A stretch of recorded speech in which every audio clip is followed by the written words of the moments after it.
আসসালামু আলাইকুম। এসআই এডুকেশনের পক্ষ থেকে আপনাদের সবাইকে স্বাগতম। আজকে আমরা ক্লাস করব এসএসসি 2026 সালের শিক্ষার্থীদের জন্য, যাদের গণিতের এমসিকিউতে অনেক ধরনের সমস্যা আছে। ইনশাআল্লাহ আমার এই সবগুলো ভিডিও যদি তোমরা দেখো, তোমাদের গণিতের এমসিকিউতে আর কোনো ধরনের সমস্যা থাকবে না। তো আজকের আমাদের পর্ব নাম্বার হচ্ছে কত? 7 নম্বর পর্ব। কত নম্বর পর্ব? 7 নম্বর। আর টাইপ হবে কত? 7। তো দেখো, অলরেডি কি আমাদের 6টা লেকচার শেষ হয়েছে। তোমাদের অবশ্যই কি হতে, প্রত্যেকটা ভিডিও দেখতে হবে, তাহলে তোমরা গণিতের 30টা এমসিকিউ কমন পাবে ইনশাআল্লাহ। তো আজকে আমাদের পর্ব নম্বর কত? 7 নম্বর পর্ব। তো 7 নম্বর পর্বে আমরা এই 6টা প্রশ্নের সমাধান করব। তো দেখো, প্রথম প্রশ্নটা কি বলছে, a + b, 2 = 4, a - b হলে a, b এর মান কত? তো দেখো, এটা কিভাবে আমরা খুব সহজে সমাধান করার চেষ্টা করব। তো আমরা ক্রমজোর অনুসারে বলতে পারি কি, দেখো এই যে প্রথম মানটা সমান কি প্রথম মানটা, দ্বিতীয় মানটা সমান কি হবে দ্বিতীয় মানটা। এটা কি অনুসারে বলতে পারি? আমরা ক্রমজোর অনুসারে বলতে পারি। তাহলে দেখো, এক নম্বর প্রশ্নের সমাধান করি আমরা। তো এক নম্বর প্রশ্ন আমরা লিখতে পারি কি, দেখো a + b ইকুয়াল, লিখতে পারি আমরা কি 4। তারপর দেখো আমরা কি লিখবো, a - b, ইকুয়াল আমরা লিখতে পারি কি ইকুয়াল 2। তো দেখো, এটা তোমরা কি অপনয়ন পদ্ধতি করতে পারো বা কি প্রতিস্থাপন পদ্ধতিতে করতে পারো। তো এটা আমরা কিভাবে লিখলাম? ক্রমজোর অনুসারে। তো দেখো, আমরা 1 নম্বর ধরুন যোগ করি, যোগ করলে এটা কি কাটা যায়, তাহলে এটা কি হবে a আর a যোগ করলে হবে 2a ইকুয়াল 4 আর 2 যোগ করলে কত? 6। এটা এর সাথে কি গুণ, ওর সাথে গেলে ভাগ হবে। তাহলে লিখতে পারি কি a ইকুয়াল 6/2 ইকুয়াল 3। তাহলে a এর মান কত পেলাম আমরা? 3। 3টা আমরা যদি কি করি, এই একটা অংশ আমরা বসে দেই, যে এখানে বসে তাহলে কি হয় 3 + b ইকুয়াল 4। 3 বসে প্লাস বসে গেলে কি মাইনাস, তাহলে b ইকুয়াল 4 - 3 ইকুয়াল 1। তাহলে এক নম্বরটা অ্যান্সার কি হবে a, b ইকুয়াল 3, 1। দেখো কোন অপশনে আছে 3, 1, গ নাম্বার অপশন। তাহলে কি হবে আমাদের যেটা গ নাম্বার। এখন আমরা কি করব, 2 নম্বর প্রশ্নটার সমাধান করব।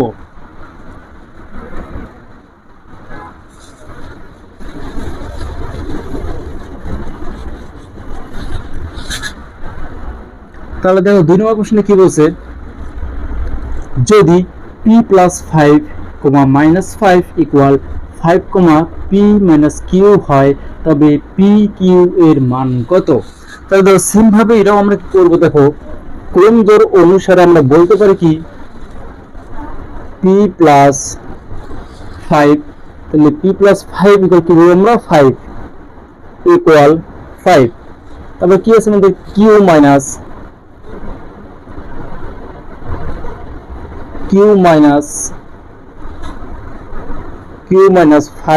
ইকুয়াল -5। দেখো এটা কিভাবে আমরা সমাধান করব। দেখো এই মানটা পাশে কি আছে প্লাস, ওই পাশে লিখে মাইনাস, তাহলে আমরা লিখতে পারি p ইকুয়াল 5 - 5 ইকুয়াল 0। তাহলে q ইকুয়াল, এই পাশে কি আছে মাইনাস, ওই পাশে লিখে প্লাস, -5 + 5 ইকুয়াল কি 0। তাহলে দেখো আমাদের মান কি দাঁড়ালো, p, q ইকুয়াল 0, 0। দেখো কোন অপশন আছে, গ নাম্বার অপশনে। তাহলে অ্যান্সার কি আমাদের গ নাম্বারটা। এখন কি করব, 3 নম্বর প্রশ্নটা সমাধান করব। তো 3 নম্বর প্রশ্ন বলছে কি x + y, -1 equal 3, x - y হলে x y এর মান কোনটি? তো 3 নম্বর প্রশ্ন আমরা খুব সহজে সমাধান করব। সেম ভাবে আমরা ক্রমজোর অনুসারে বলতে পারি কি, দেখো ক্রমজোর অনুসারে আমরা বলতে পারি কি এই মানটা ইকুয়াল কি হবে এই মানটা, আর দ্বিতীয় মান ইকুয়াল কি হবে দ্বিতীয় মানটা। তো দেখো আমরা কিভাবে লিখব,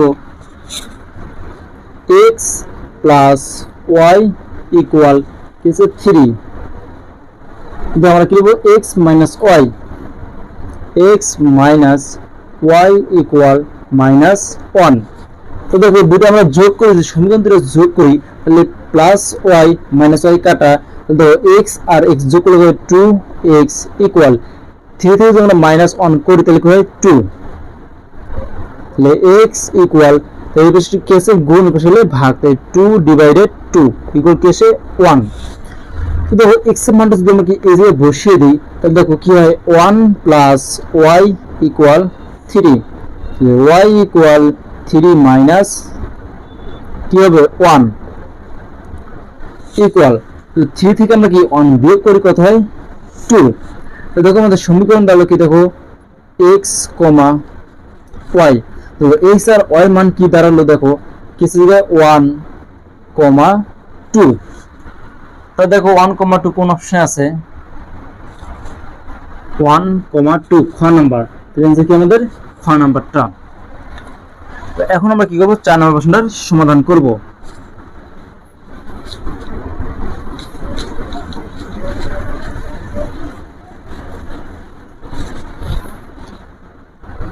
তো দেখো 4 নম্বর প্রশ্নে কি বলছে x minus 2y 3x plus 2y equal 119 হলে x y এর মান কোনটি। তো দেখো এই 4 নম্বর প্রশ্ন কি একটু অন্যরকম, তো এই 4 নম্বর প্রশ্নটা কি আমরা সেম ভাবে সমাধান করার চেষ্টা করব। তো সেম ভাবে কি করব আমরা, তো এই যে ক্রম অনুসারে আমরা কি বলতে পারি প্রথম পদ সমান কি প্রথম পদ, দ্বিতীয় পদ সমান কি বলবো আমরা দ্বিতীয় পদ, দ্বিতীয় রাশি সমান কি দ্বিতীয় রাশি। তো দেখো আমরা লিখি 4 নম্বর প্রশ্নের সমাধান। তাহলে প্রথম রাশি কি আছে আমাদের x মাইনাস 2y ইকুয়াল কি লিখবো আমরা 1, কি লিখছি আমরা ক্রম অনুসারে। তারপর দেখো কি আছে জায়গায় 3x মাইনাস প্লাস কি আছে 2y প্লাস 2y ইকুয়াল কি আছে 19। এই যে আমরা কি করব দুইটা সমীকরণ কি করব যোগ করব, দুইটা সমীকরণ যোগ করি তাহলে দেখো -2y প্লাস 2y কি ক্যান্সেল, তাহলে দেখো এখন কি হলো x আর 3 যোগ করলে কি হয় 4x ইকুয়াল, তাহলে 1 আর 19 যোগ করলে কি হয় 20, তাহলে x ইকুয়াল 20 ডিভাইডেড 4, 4 টা বেশি গুণ ছিল বেশি কি হয়েছে ভাগ, তাহলে আমরা বলতে পারি কত 20 দিয়ে 4 দিয়ে ভাগ দেওয়ার কথা হচ্ছে 5। তাহলে এই যে x এর মান যে 5 আসে তাই x এর মানটাকে আমরা এক নং সমীকরণে বসিয়ে দেই। তো দেখো তাহলে এক নং সমীকরণে বসালে কি হবে দেখো 5 - 2y = 1, তো 5 টা এসে প্লাস উপরে কি মাইনাস, তাহলে -2y = 1 - 5, তাহলে আমরা লিখব কি y ইকুয়াল দেখো -5 থেকে যখন আমরা 1 বাদ দেব কি হবে -4 ডিভাইডেড, এরপর কি ছিল -2 গুণ ছিল এরপর সেটা কি ভাগ হয়ে যাবে ডিভাইডেড কি -2, তাহলে ক্যালকুলেশন করে দেখো মাইনাস ক্যান্সেল, তাহলে 4 কে তুমি 2 দিয়ে ক্যালকুলেশন করে দিলে কত আসে 2, তাহলে মান দাঁড়ালো কত দেখো 5,2 5,2 কোথায় আছে ক নাম্বার অপশনে, তাহলে आंसर কি হবে আমাদের ক নাম্বারটা। এখন আমরা কি করব 5 নম্বর প্রশ্নের সমাধান করব।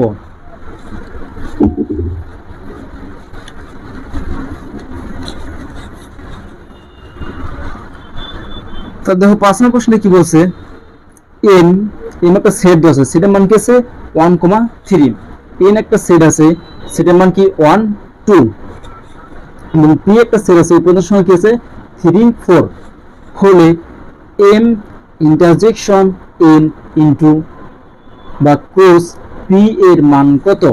তো দেখো প্রথমে আমাদের কি করতে হবে p ইন্টারসেকশন m ইন্টারসেকশন কি n এর মানটা বের করতে হবে। যখন আমরা এই মানটা বের করব এই মানটার সাথে আমরা কি করতে হবে p এর ক্রস গুণ করতে হবে। দেখো আমরা প্রথমে করি 5 নম্বর প্রশ্ন। তো দেখো আমরা কি করব m ইন্টারসেকশন n, তাহলে n এর মান কি আছে আমাদের 1 3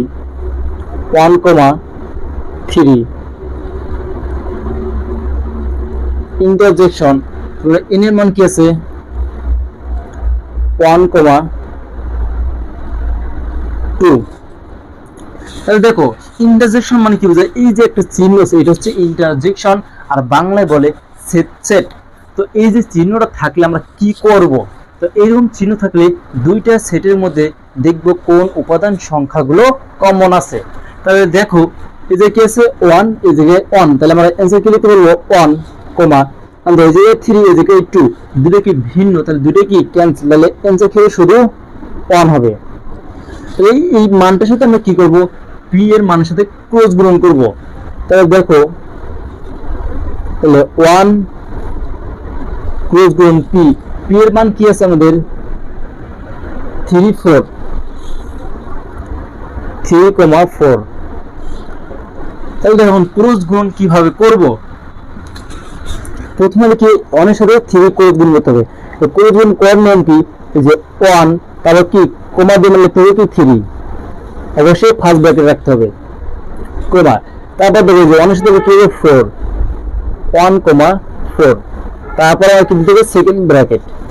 তো দেখো এই মানটা কোন অপশন আছে? দেখো 1314, 1314, তো খ নাম্বার আছে, তাহলে অ্যানসার কি হবে? খ নাম্বারটা। আশা করি বুঝতে পারছো। এখন আমরা লাস্ট প্রশ্ন 6 নাম্বারটা সমাধান করব।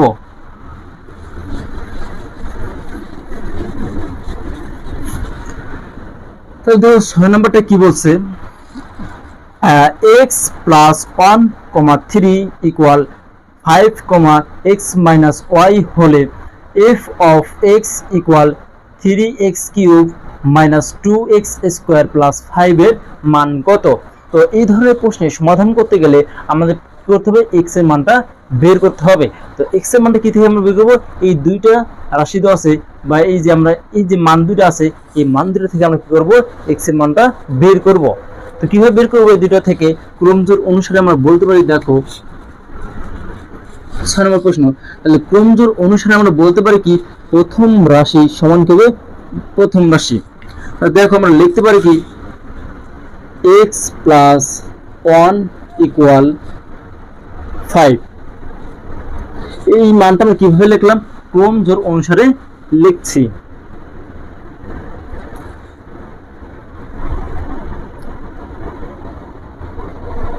বা এভাবে আমরা বলতে পারি কি x এর পাশে আছে প্লাস 1 এর পাশে লিখব -1, তাহলে 5 - 1, বা x ইকুয়াল কি হবে 4। তো এই যে x এর মান 4 আমরা কি করব? এই পুরো সমীকরণটা বসিয়ে দেব। তাহলে দেখো আমরা লিখতে পারি কি f of 4 ইকুয়াল কি আছে আমাদের 3, তাহলে আছে x কিউব, তাই x এর জন্য কি লিখব 4 কিউব minus 2 আছে x স্কয়ার, তাহলে কি 4 স্কয়ার প্লাস 5 ইকুয়াল, তাহলে দেখো 3 ইনটু 4 এর কিউব মানে কত 64, 64 মাইনাস 2, সো 4 এর স্কয়ার মানে কত 16, 16 প্লাস 5 ইকুয়াল, তাহলে ক্যালকুলেশন করলে কি হয় দেখো